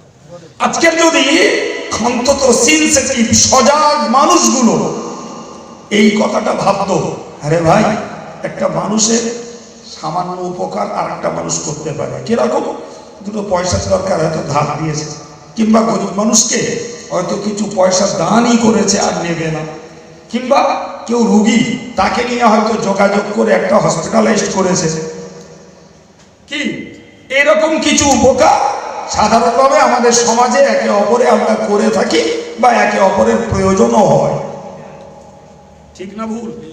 এইটুকু যদি কেউ অস্বীকার করে, তারে যদি মির্জাফর বলি, বাবা তাহলে আমার আল্লাহ আমাদের জন্য যে অসংখ্য অগণিত ধারাবাহিক নিয়ামত দিয়েছেন, দিয়ে যাচ্ছেন, ওই আল্লাহরে যদি ভুলে যাওয়া যায়, এর থেকেও বড় বিশ্বাসঘাতকতা, এর থেকেও বড় মির্জাফরি আর কিছুতে আছে? এটাও বলো, আজও মুসলিম ঘরে 100 জনের মধ্যে কম বেশি কিছু হতে পারে 70 জন নারী পুরুষ আজও আল্লাহ পাকের এই নিয়ামতের গুণ গায় না, গায় না, গায় না। ঠিক না ভুল? বিশ্বাস করুন, তাদের মতো জ্ঞানী বুদ্ধিজীবী নেতা হতা মাতব্বর ধনী বড় লোক আমার মতন এইরকম ফকরি বিদ্যালয়কে শোকের বিদ্যা শেখা লোকের অজর শোনে। আমি আল্লাহর প্রতি ভরসা করে জোর গলায় বলতে পারি, তারা যদি এই কথাগুলো কান পেতে আদবের সঙ্গে যদি শুনতো, তাদের জীবনেও ধর্মীয় পরিবর্তন আসতো ইনশাআল্লাহ। বিশ্বাস হয় আপনার? পড়েও না, শুনতেও চায়। ফলে তাদের জীবন পাল্টা গেল, যথেষ্ট বয়স হয়ে গেছে, ধর্মমুখী না। সম্মানিত ভাইরা, বাড়তে বাড়তে অনেকটা দূর একটু তফসিল করে বসেছি। আমি আপনাকে ফের বোঝাচ্ছি, বান্দা তুমি চাষের প্রক্রিয়া দেখো, কিন্তু তুমি তোমার নিজের সৃষ্টির প্রক্রিয়া দেখো না, তোমাকে কিভাবে আমি তৈরি করেছি। ওই জন্য আল্লাহ বললেন, আফরাআইতুম মা তুমনুন, তোমরা কি দেখো বান্দা তোমার বীর্যটা কিভাবে তৈরি হয়েছে। আনতুম তাখলুকুনাহু আম নাহনুল খালিকুন, ও বান্দা তোমাকে আমি সৃষ্টি কি তোমরা করেছো না আমি করেছি। শুধু সৃষ্টি করি বান্দা, মনে রাখো আমার আল্লাহ অন্য আয়াত পাকে জানিয়েছেন, আমার আল্লাহ অন্য আয়াত পাকে জানিয়েছেন, সুম্মা ইন্নাকুম বা'দা যালিকা লামাইয়িতুন, ও বান্দা তোমায় সৃষ্টি করেছি, শক্তি দিয়েছি, চোখের মাথার কানের সব পাওয়ার দিয়েছি, কিন্তু মনে রাখো এরপরে তোমাকে আমি মারবো। অন্য আয়াত পাকে বলেছেন, ওমা নাহনু কদ্দারনা বাইনাকুমুল মাউতা ওমা নাহনু বিমাসবুকিন, ও বান্দা তুমি মনে রাখো নাহনু কদ্দারনা বাইনাকুমুল মাউতা, আমি আল্লাহ তোমাদের মাঝে মউতটাকেও নির্ধারণ করে দিয়েছি। ওমা নাহনু বিমাসবুকিন, আমি আল্লাহ মৃত্যু দেওয়ার ব্যাপারে অক্ষম নই, অপারগ নই, পরাজিত নই। আমি আল্লাহ সর্বদাই চিরন্তন শক্তিশালী। যখন যার মৌত দিতে ইচ্ছা করব তখন আবার তাকে মৌত দেব, সম্পূর্ণ আমার ইচ্ছা। আমি অক্ষম নই, অপারগ নই, অপরাজিত নই মৃত্যু দেওয়ার ব্যাপারে। নাউজুবিল্লাহ, আল্লাহ কখনো বুড়ো হয় নাকি? জোরে বলে কশিনকালে বলো, হুয়াল হাইয়ুল কাইয়্যুম, তিনি চিরঞ্জীব, তিনি চিরস্থায়ী। সুবহানাল্লাহ, লা তাখুযুহু সিনাতুন ওয়ালা নাওম, আল্লাহর ঘুমও লাগে না, ঝিমটুনিও আসে না। সুবহানাল্লাহ বলো। জি ভাই, হযরত মুসা আলাইহিস সালাম একবার বলেছিলেন, আল্লাহ তোমার কি ঘুম পায় না? কে বললেন? মুসা আলাইহিস সালাম, আল্লাহ তোমার কি ঘুম ধরে না? আল্লাহ বললেন, মুসা তুমি কাজে জবাব নেবা না মুখে নেবা, থিওরিক্যালে নেবা না প্র্যাকটিক্যালে নেবা, হাতে নাতে বুঝবা না শুনে বুঝবা? তো মুসা নবী বললেন, আল্লাহ যদি হাতে নাতে বুঝি তাহলে তো আর কথাই নেই। ঠিক না ভাই? জি, শোনার থেকে দেখায় বিশ্বাসটা বেশি আসে। জি, থিওরিক্যালের থেকে বইয়ে পড়ার তুলনায় বাস্তবে দেখলে ভালো লাগে। তাহলে এক কাজ করো মুসা, তুমি এই দুটো হাতে দুটো কাছে গ্লাসে পানি নিয়ে দাঁড়াও। তা মুসা নবী দাঁড়িয়ে আছে, আল্লাহ কতক্ষণ দাঁড়াও? তো মানব দেহ তো, মুসা নবী তো মানুষ, দাঁড়িয়ে দাঁড়িয়ে দাঁড়িয়ে দাঁড়িয়ে দাঁড়িয়ে দাঁড়িয়ে ক্লান্ত হয়ে গেছে, সময় চলে এসেছে, আল্লাহ গ্লাস রাখতেও বলে না, কখন ঝট করে ঘুম এসে গেছে, গ্লাস দুটো পড়িয়ে ভেঙে গেছে। ও মুসা, ও মুসা, সামান্য দুটো গ্লাস দিলুম তাও ভেঙে ফেললে? হ্যাঁ, তোমার চোখের ঝিমটা নিতে টলে গেলে গ্লাস দুটো পড়ে ভেঙে গেল। আর এই বিশ্ব পরিচালক আমি আল্লাহ, আমার যদি ঝিমুনি আসে, সূর্য আর চন্দ্র লড়াই করতো, গ্রহ আর নক্ষত্র লড়াই করতো, আসমান উল্টে নিচে আসতো, জমিন উপরে উঠতো। কথা বলেন ঠিক না ভুল? সুতরাং কি করে বুঝলেন? মুসা নবী বললে, আল্লাহ আমার এ কথা জানতে যাওয়া অপরাধ হয়েছে আল্লাহ, কিন্তু মুসা নবী জেনেছেন বলে আমাদের তো জ্ঞানটা হলো। আল্লাহ বলেছেন, লা তাখুযুহু সিনাতুন ওয়ালা নাওম লাহু মা ফিস সামাওয়াতি ওয়া মা ফিল আরদ। ও বান্দা, ওই আল্লাহ পাকের তন্দ্রা আসে না, ঘুম আসে না, ঝিমটুনি আসে না। ওই আল্লাহ পাকের অধিকারে রয়েছে আসমান এবং জমিনের, নবমণ্ডল এবং ভূমণ্ডলে যা কিছু রয়েছে সব কিছুই তো আল্লাহর অধিকৃত। জোরে বলুন। সুতরাং আল্লাহর কেমনে ঘুম লাগে, আল্লাহর কেমনে ঝিমটুনি আসে, তন্দ্রা আসে, আল্লাহ চিরঞ্জীবী, চিরস্থায়ী। ভাই, সুতরাং তুমি শুধু ভাবো যে আমি আল্লাহ তোমার মৃত্যু দেওয়ার ব্যাপারে অক্ষম নই, অপারগ নই। আমি আল্লাহ মরণ দেওয়ার ব্যাপারে কখনো পরাজিত হই না। সুবহানাল্লাহ। তখন যাকে ইচ্ছা করি মারা। জি, তবে বান্দা তুমি মনে রাখো, আলা নুবাদদিল আমসালাকুম ওয়া নুনশিয়াকুম ফি মা লা তা'লামুন। ওগো বান্দা, তুমি যেন অহংকারী হও না, আত্মগরিমা করো না। তোমাকে দিয়েছি শক্তি, তোমাকে দিয়েছি বুদ্ধি, তোমাকে দিয়েছি অর্থ, তোমাকে দিয়েছি নেতৃত্ব, তোমাকে দিয়েছি বিবি বাচ্চা, তোমাকে দিয়েছি স্বামী ছেলে মেয়ে, যাকে যাই দিয়েছি ওইগুলোর উপরে বড়াইত্ব প্রকাশ করো না। তুমি মনে রাখো, আলা আনুবাদদিল আমসালাকুম, আমি আল্লাহ ইচ্ছা করলে তোমাকে বদল করে দিতে পারি। অনুনশিয়াকুম, এবাকে নতুন সাজে, নতুন রূপে, নতুন গঠন দিয়ে তোমাকে সৃষ্টি করতে পারি। ফিমা লা তা'লামুন, যেটা তুমি মোটেই খবর রাখো না। এটা তুমি জোরে বলো।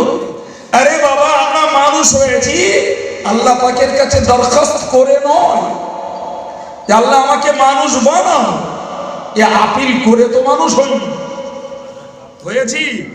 জি, আর বাঘ, সিংহ, ভল্লুক, কুত্তা, বাঁদর, বিড়াল, ভেড়া, এরাও তো আল্লাহর কাছে দরখাস্ত করে। কেউ বা গৃহপালিত, কেউ বা জঙ্গলি প্রাণী, নিজেরা তৈরি হয়নি, সব বানিয়েছেন কে? তাহলে যে আল্লাহ আমাদেরকে এই সুন্দর গঠনে বুদ্ধিজীবী, ভদ্র, সভ্য, পরিচ্ছন্ন মানুষ বানিয়েছেন, ওই আল্লাহ তো ইচ্ছা করলেন নাউজুবিল্লাহ আমাদেরকে পরিবর্তন করে অন্য কোন বন্য জন্তুতে রূপান্তর করতে পারেন না? পারেন না? একদম। জি, ওই জন্য আল্লাহ বলেছেন, আলা আনুবাদদিল আমসালাকুম ওয়া নুনশিয়াকুম ফিমা লা তা'লামুন। ও বান্দা, তুমি মনে রাখো, আমি আল্লাহ তোমাদেরকে ইচ্ছা করলে পরে তোমরা জানো না যা এমন কোন প্রাণী রূপে রূপান্তরিত করতে পারি।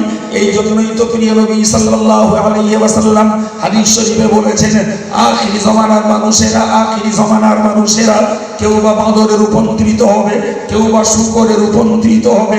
বিশেষ করে ওই লোকগুলো যারা গান শুনবে, বাজনা শুনবে। জি, পুরো হাদিসটাই বলি ফেলি, আর একটু ঘোর কেটে যায়। ভাই আমার, বুখারী শরীফের একটি হাদিসের ব্যাখ্যায় হযরত ফাতুল বারীতে লিখেছেন আল্লামা ইবনে হাজার আসকালানী, তিনি একটা হাদিসের বরাত দিয়ে উল্লেখ করেছেন, ইয়ামসাকু কওমুন কুরবাল কিয়ামাতি কিরাদাতান ওয়া খানাজিরা। আমার আল্লাহ পাকের নবী জানিয়েছেন, কিয়ামতের নিকটবর্তী সময়ে একদল মানুষ বাঁদরে আর শূকরে রূপান্তরিত হবে। কোরআনের এই আয়াতের তাফসীর এই হাদিস, আমি আল্লাহ ইচ্ছা করলে এমন জাতিকে, এমন রূপে তোমাদেরকে পরিবর্তন করব, ফি মা লা তা'লামুন, যে সম্পর্কে তোমরা কিচ্ছু জানতে পারবে না। যেমন রাসূলুল্লাহ বললেন, কিয়ামতের নিকটবর্তী জমানায় একদল মানুষের চেহারা শূকর আর বাঁদরের রূপে রূপান্তরিত হবে। ভাই, কোরআন শরীফে স্পষ্ট উল্লেখিত রয়েছে, জি, ওয়ালাকাদ আলিমতুমুল্লাযীনা আ'তাদাউ মিনকুম, জি, তোমাদের মতো মানব জাতির একদল লোক তারা সীমা অতিক্রম করেছিল, ফিস সাবতি, শনিবারের বিধানকে। কোরআনের আয়াতের মানে কি সেটা? ভাই, নবী দাউদ আলাইহিস সালাম জবুর পড়তেন।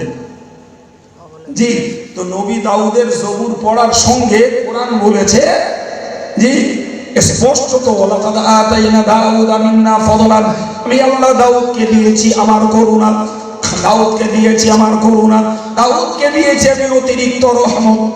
সুবহানাল্লাহ।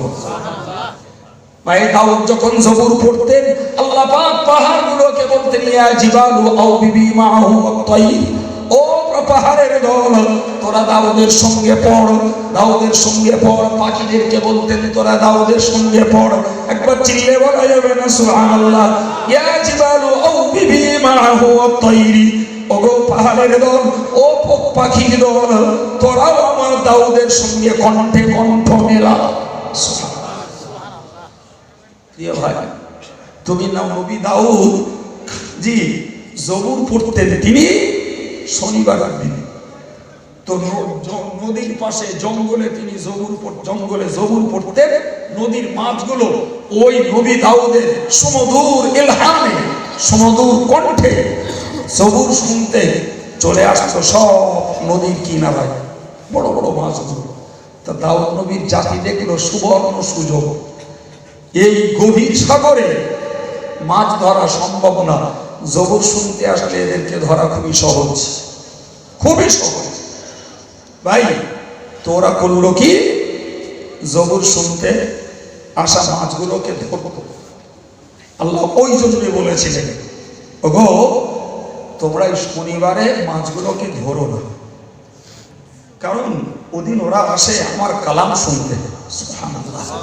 এই সুযোগে তোমরা ওদেরকে স্বীকার করো না, ওরা আমার নবী দাউদের পঠিত জবুর শুনে চলে যাবে, তোমরা তোমাদের শিকারী প্রাণী হিসাবে, তোমাদের খাদ্য প্রাণী হিসাবে তোমরা পরে সাগর থেকে ধরো, ওতে আমার অনুমতি দিই। সুবহানাল্লাহ বলে, আল্লাহ তো মাছ ধরার অনুমতি দিয়েছে, তোমরা মাছ ধরে খাও, কোনো টেনশন নেই। কিন্তু জবুর শুনতে আসলে নয়। ওরা দেখলো ঠিক আছে তাই হবে, ওরা করলো কি, মেন সাগর থেকে ক্যানেল কেটে খাল কেটে বেশ খানিকটা ভেতরে নিয়ে গেল, মাছগুলো ওর ভেতরে ঢুকে পড়লো। শনিবারের সন্ধ্যাবেলা যখন নবী দাউদ জবুর পড়া বন্ধ করে, যে অতি বুদ্ধিমানেরা এই ক্যানেলের মুখ বন্ধ করে দেয়, যে শনিবারটা ধরে না, রোববারে সকাল থেকে ধরে। বুঝতে পারতেছেন শয়তানির প্রক্রিয়া কত? আচ্ছা এই চাতুরতা, এই শয়তানি কার সঙ্গে করলো? জোরে বলেন। জি ভাই কি বা বলি, জি আমার আজকে এই মডার্ন পৃথিবী কত না উন্নত, শিক্ষা সংস্কৃতিতে, ভদ্রতায়, খাওয়ায়, পড়ায়, বিজ্ঞানী প্রক্রিয়ায় পৃথিবী এখন উন্নত। আল্লাহ বললেন দাঁড়া, তো 7 জনার বুদ্ধি 1 জনায় দিলে করোনা, চীন, জাপান, আমেরিকা, রাশিয়া, ফ্রান্স, ইতালি, স্পেন, অস্ট্রেলিয়া, জি ভারত, সৌদি, শ্রীলঙ্কা সব পুঁজো। কোন বুদ্ধি কাজ করেছে? জোরে বলেন, কোন বুদ্ধি কাজ করেছে? কথা বলতে খোদগুরিয়ার জানিয়ে দাঁড়ান, আবার ঘনিয়ে আসতেছে। আমি গত বছর একটা জায়গায় বলেছিলাম কিচ্ছু হয়নি, এখন কিচ্ছু হয়নি, একটা দুটো যাবে না, ইমানদারও যাবে, বেঈমানও যাবে।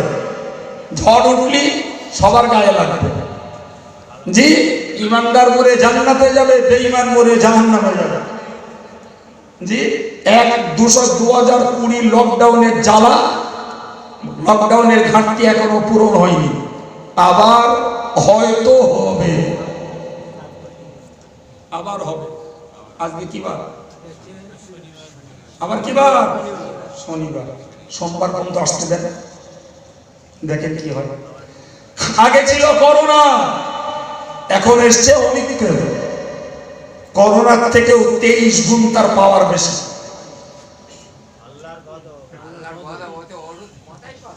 জি সম্মানিত ভাইরা, পৃথিবীতে যদি কথার কথা 900 কোটি মানুষ থাকে, 300 কোটি মানুষ মরবে ওই রকম মহামারীতে।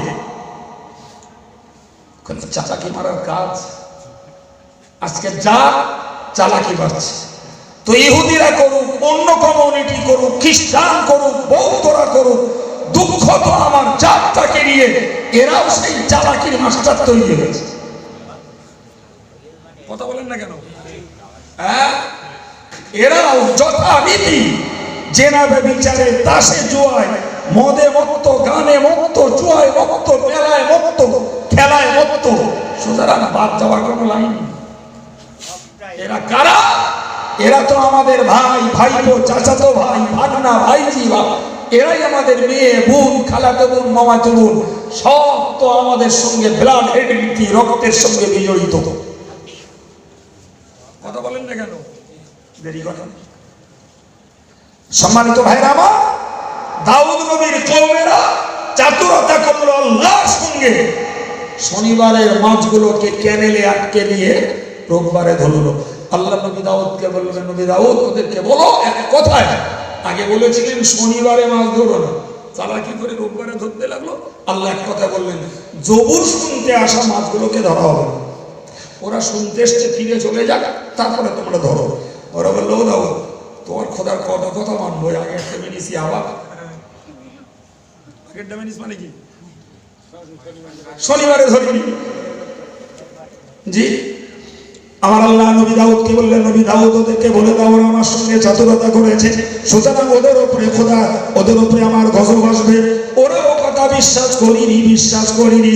যথারীতি খেয়ে যাচ্ছিল ভাই, 58,000 মাছ ধরে খাচ্ছিল, মাছ ধরে বিক্রি করছিল, বাকি 12,000 তারা খায়নি, ধরিনি, বিক্রিও করিনি, কিন্তু ওদের কাজের কোনো প্রতিবাদ করিনি। আমার আল্লাহ পাক কোরআন শরীফে বললেন, ফাকুলনা লাহুম কুনু কিরাদাতান খাসিন, আমি আল্লাহ ওদেরকে বলে দিলাম, হে দাউদের কওমের লোকেরা, যারা তোমরা মাছ ধরে খেয়েছো, মাছ ধরে বিক্রি করছো, কিংবা যারা ধরনি খাওনি, ওদের সমর্থন দিয়েছো, তোমরা সকলেই অপমানিত আর লাঞ্ছিত বাঁদরে পরিণত হও। নবী দাউদ ওদের শুনিয়ে দিলেন, কোনো পরোয়া করলো না। বলেন না আমার দেশের বর্তমানে ফেরাউন হামান যে দুটো আছে, এরা কি গজব বিশ্বাস করে? এই করে? জীবনেও করে না। ও ভাইরা আমার, হযরত নবী দাউদ ভয়ে ভীত হয়ে গেলেন, আল্লাহ গজব দেবে, ভয়ে ভীত হলেন, অথচ এরা সাবধান হয় না। একদিন সকাল হলো, দেখা গেল 70,000 লোকের বাড়ির কারোর দরজা খোলে না। নবী দাউদের মান্যওয়ালা লোকগুলোকে তিনি সার্চ করতে পাঠালেন, খোঁজ নিতে পাঠালেন। দেখলেন প্রত্যেকটা ঘরের দরজা লাগানো, জানালা খোলা। তাদেরকে লক্ষ্য করা যায় যে ঘরের যে কটা সদস্য, সেই কটা বাঁদর, বুড়োটা বুড়ো বাঁদর, বুড়িটা বুড়ি বাঁদরি, ছোঁড়াটা ছোঁড়া বাঁদর, ছুঁড়িটা ছুঁড়ি বাঁদরি, যে কটা সদস্য সেই কটা বাঁদর আর বাঁদরি ওই একে অপরের দিকে ফ্যাল করে তাকায়। মুফাসসিররা লিখেছেন, ওই অবস্থাতে 3 দিন থাকার পরে সবগুলো বাঁদর অবস্থায় মরেছে। আজকের এই জাতটাকে বুঝতে হবে, এই জাতটাকে বুঝতে হবে। খোদার নিয়ামত ভুলে গেছো, খোদার নিয়ামত ভুলে গেছো। আল্লাহকে ডাকতে মন চায় না, পাপ করলে তওবা করতে মন চায় না, আল্লাহর কাছে মাথা নত করতে মন চায় না, অথচ পাপে দুর্বার গতিতে এগিয়ে চলেছো। কোরআন হাদিস শরীফে প্রিয় নবী বললেন, ইয়ামসাখু আকামুন কুরবাল কিয়ামতি কিরাদাতাও ওয়া খারাজিরা, কিয়ামতের নিকটবর্তী সময়ে একদল মানুষ বাঁদর আর শূকরের রূপে রূপান্তরিত হবে। রাসূল বললেন, তাহলে দাউদ নবীর জমানায় হয়ে গেছে। দাউদ নবী আমার আগের নবী, বলো আমার নবীর আগের নবী হয়ে গেছে। ফের আল্লাহ রাসূল বললেন যে আমার উম্মতের কপালেও ওই একই শাস্তি আসবে। জি,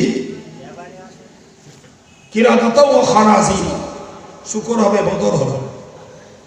কারা হবে? মানুষরা। জি, সাহাবায়ে কেরামেরা নবীকে জিজ্ঞাসা করেছিলেন, ইয়া রাসূলুল্লাহ, ইয়া হাবিবাল্লাহ, হুজুর, যে লোকগুলো শুকর হবে, বাঁদর হবে, ওরা কি আল্লাহকে আল্লাহ বলবে না? ওরা কি আপনাকে রাসূল বলবে না? ওরা কি আল্লাহকে আল্লাহ বলবে না? আপনাকে কি রাসূল বলবে না? প্রিয় নবী সাল্লাল্লাহু আলাইহি ওয়াসাল্লাম বলেছিলেন, হ্যাঁ হ্যাঁ, অবশ্যই তারা আল্লাহকে আল্লাহ বলবে এবং তারা আমাকেও রাসূল বলবে। বরং নয়, বালহুম ইউসাল্লুন ওয়া ইয়াহুজ্জুন ওয়া ইয়াসুমুন, তারা নামাজও পড়বে, তারা হজও করবে, তারা রোজাও রাখবে। তাহলে যারা আল্লাহরে আল্লাহ বলে, নবীকে যারা রাসূল বলে, এদের নাম ঈমানদার। এদের নাম কি? ফের তারা নামাজি, রোজাদার, হাজী সাহেব। আশ্চর্য ব্যাপার। রাসূল সাহাবীরা অবাক হয়ে বললেন, ইয়া রাসূলুল্লাহ, হাজী সাহেব বাঁদর শুকর হবে, নামাজি বাঁদর শুকর হবে? ইয়া রাসূলুল্লাহ, রোজাদাররাও বাঁদর শুকর হবে? প্রিয় নবী বললেন, হ্যাঁ। সাহাবায়ে কেরামেরা নবীকে বললেন, কারণটা কি? হুজুর বলেছিলেন, ইত্তাখাযুল কায়নাতি ওয়াল মানাজিফা ওয়া ইয়াদরিবুনা আদ-দুফুফা। হুজুর বলেছেন, তাদের দোষ হলো তারা গায়িকা মেয়েদের গান শুনতে ভালোবাসবে, তারা বাদ্যযন্ত্রগুলোকে ব্যবহার করতে ভালোবাসবে, তারা ঢোল তবলা দফ এগুলোকে বাজাতে ভালোবাসবে, তারা নামাজ পড়বে, রোজা রাখবে, হজ করবে, ঈমান আনবে, এরপরেও গান বাজনা, ঢোল তবলা এই জাতীয় বিষয়কে ভালোবাসবে এবং মেয়েদের কোমর দোলানো নাচ তাদের কাছে ভালো লাগবে। এর কারণেই তারা বাঁদর আর শূকরে রূপান্তরিত হবে। যদি যদি জীবন্ত অবস্থায় বাঁদর শুকরে তাদের রূপ পরিবর্তন না হয়, মরবে মানুষ হয়ে, কিয়ামতের দিনে উঠবে বাঁদর শুকর হয়ে। জি, আগেকার যুগে সারা গ্রাম খুঁজলে হয়তো একটা রেডিও পাওয়া যেত। জি, রেডিওর যুগ পেরিয়ে গেল, এলো ভিডিও, বেবাড়ি ভিডিও, খাতনা বাড়ি ভিডিও। জি, বাপের নামে দুপুরে যে প্যান্ডেলে হিসাবে সব খানাসালি করেছে, এ কপাল পোড়া যা সেই প্যান্ডেলে রাত্রি ভিডিও দেশে। আমি নিচে জিজ্ঞাসা করি, ইস্তা বলতেছে ছেলে মেয়েদের রাত্রি থাকার জায়গা নেই, তাই কি করবো, ঢেকে দিয়েছে, লেখাটা লিখতে দেবে। কত বড় দাজ্জাল, কত বড় দাজ্জাল। সে ভিডিওর যুগ শেষ, এলো টিভি। এক একটা টাকাওয়ালা লোকেরা টিভি তুললো, সারা পাড়ায় যেন মরিচি পাট্টা মতন সবার দেখতে দিলে। কি ব্যাপার না, আলিফ লায়লা দেখতে। ওরে খোদা, ভিড় কারে বলে? কথা বলছেন না কেন? ওই বাড়িটায় আলিফ লায়লা রাত 7টায় জোয়ান নামাজ পড়েও দৌড়চ্ছে, 1টার সময় হবে। কত রকমের প্রোগ্রাম দেখলো, তারপরে টিভি সহজ হয়ে গেল, কত বাড়ি না তুললো। সে টিভির যুগ প্রায় বিদায়, উঠলো কম্পিউটার, টিভির মোট দাদা। জি, কম্পিউটার নিলে আজ আর টিভিও লাগে না, কম্পিউটার লাগে না, ভিডিও না, রেডিও না, হাতের মুঠোয় 6 ইঞ্চি আগুন। এই যে মাল, ওতে গান, ওতে সিনেমা, ওতে যাত্রা, ওতে ক্রিকেট, ওতে ফুটবল, ওতে ন্যাংটো মেয়ে লোকের ছবি, ওতে ফ্রি ফায়ার, ওতে পাবজি, ওতে তাস। কথা বলেন, এরা জান্নাতে যাবে কি করে? এরা যাবে কি করে? এদের জীবন পরিবর্তন কোথা থেকে? কোন পীর, কোন বাংলাদেশের 2 লাখ টাকা দামের বিক্রি হওয়া গোলাপ কে সে এদের হেদায়েত করবে? কার ক্ষমতা আছে? এরা ইন্ডিয়ায় বসে ইউটিউবে বক্তৃতা শুনে, হে অমুকের ফ্যান, ও অমুকের ফ্যান, অমুকের ফ্যান। জি, তো সবার ফ্যান হওয়া বাদ দে, আল্লাহ আল্লাহ রসুলের ফ্যান হওয়া তো দরকার ছিল। তুমি এর ফ্যান হয়েছো, তার ফ্যান হয়েছো, অথচ কোরআন আর হাদিসের দুশ্মনী করছো। তুমি মনে করছো আমি অমুকের ফ্যান, মানে আমার আর ধরে রাখে কেডা? জি, পিজ্জাদার ফ্যান আমি অমুক ইন্টারন্যাশনাল মুফাসসিরে কোরআনের ফ্যান, সুতরাং আমার আর পায় কেটে। ভাইরা আমার, আমি যে কথা বলতে বলতে এই জায়গাটায় এসে পৌঁছেছি, আমি আপনাদেরকে বোঝাতে চাইছিলাম কোরআন শরীফের ওই আয়াত পাঠ, আলা আন্নুবাদদিলা আমসালাকুম অনুনশিয়াকুম ফীমা লা তা'লামুন। মহান আল্লাহ বললেন, ও আমার বান্দা বান্দি, সাবধান তোরা হয়ে যাস। আমি আল্লাহ তোদের সৃষ্টি যদিও করেছি, কিন্তু তোদের মরার ব্যাপারে, মারার ব্যাপারে আমি আল্লাহ সক্ষম, কখনো অপারগ নই। ও আমি কখনো পরাজিত নই, কখনো অক্ষম নই। বরং তোরা এটাও জেনে রাখ, তোদেরকে আমি আল্লাহ পরিবর্তন করে এমন প্রাণী বানিয়ে দেব যে ব্যাপারে তোরা জানিস না। ওয়ালাকাদ আলিমতুম নাশআতাল উলা, তোদের তো প্রথম সৃষ্টির প্রক্রিয়া আমি কোরআনের মাধ্যমে জানিয়ে দিয়েছিলাম। ফালাউলা তাযাক্কারুন, উপদেশ তখন তোরা কেন গ্রহণ করিস নাই?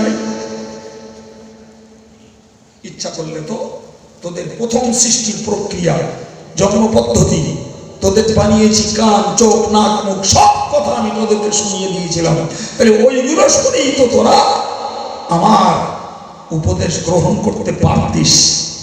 কিন্তু আমি আল্লাহ যখন তোদের বদল করে দেব, তখন দাবি করে, আফসোস করে, আক্ষেপ করে, কাকুতি মিনতি করে কোনোভাবেই আমি আল্লাহ আর তোদের সুযোগ দেব আর হবে। প্রিয় ভাইয়ের আমার, আর বড় বলো যে কয়েকটা আয়াতের তাফসীর আপনাদেরকে আমার সর্বজ্ঞানে শুনিয়েছি। বাড়লে আপনাদের আব্বা আমার দোয়ায় কোনো অনেক পড়া যাবে। জি, সাধ্যের অতিরিক্ত যাব না। আমি শুধু এই কথাটুকুই বলছি, অন্তত অ্যাট দিস মোমেন্ট আপনাদের জন্য, আমার জন্য একটা খুব ভাইটাল ওয়ার্নিং, এই মুহূর্তে একটা গুরুত্বপূর্ণ সতর্কবার্তা হলো, বিশ্বাস করুন জি, অটোমেটিক্যালি ভারতবর্ষের কোনো কোনো অঙ্গরাজ্যে লকডাউন চালু হয়ে গেছে। জি, পশ্চিম বাংলাও চালু হওয়ার সিগন্যাল শুরু হয়েছে। আর আজকের মাগরিবের পরে দক্ষিণ 24 পরগনার অনেক জায়গায়, বসিরহাটের এলাকার অনেক জায়গায় মাইকিং করে প্রচার হয়েছে। দুয়ারে সরকারের 8000 ক্যাম্প বন্ধ হয়ে গেছে। আজকের খবর বলছি, সন্ধ্যার পরে, অনেকে হয়তো এখনো জানেননি। জি, বন্ধ হয়ে গেছে। এবং আল্লাহ ভালো জানেন, হয়তো বা খুব শীঘ্রই এই সভাগুলো বন্ধ হবে। জি, খোদ সরকারি সভা ছিল সেটাও বন্ধ করেছে।